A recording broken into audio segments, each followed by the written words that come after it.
lucky ka sa battling? Tanga, wala nga sa ranking. Pagkat matagal ka nang lipas na parang nag-fasting. Dati malakas kang umagat, ngayon ganap ka ng aspin. Kaya anong husky? Baka haspin! Kay JD nga, baon ka dyan. Kay George naman, lamyan ng lapat.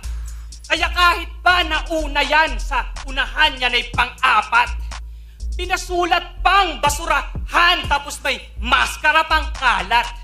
Di ba dun pa lang alam nyo na nga ako ang mas karapat dapat? Kaya mag-flow mang sobrang garbo, balak kong palagan. Pagkat laro lang naman, maglaro ng laman. At madalas man kong magbaon ng gantong banatan. Ng tanong ay kaya mo, kaya akong sabayan.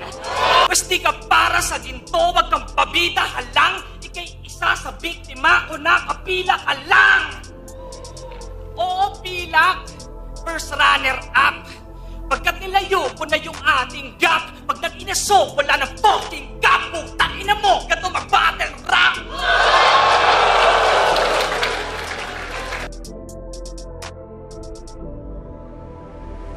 Ito yung Romano versus Motos Battle League. Palakpakan, pampagana lang.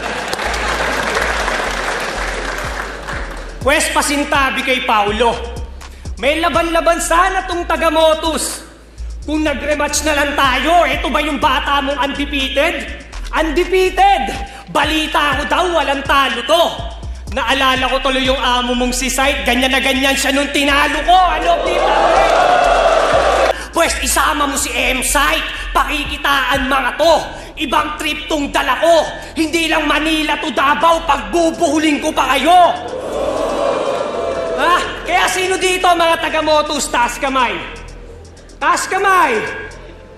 Wait lang sir ha. Bibilangin ko lang itong mga walang bilang. Kasi unang round to ng isa buhay. At sa isa buhay di ka threat. Ito'y deja vu sa tournament kasi taga-Motos din pag-iinitan. Aabutin ni third degree burn, di lang basta pagpapawisan. Kaya paano nyo iyayabang sa akin yung liga nyong pinanggalingan kung yung mismong amo nyo nga sa turna ginawa ko lang praktisan?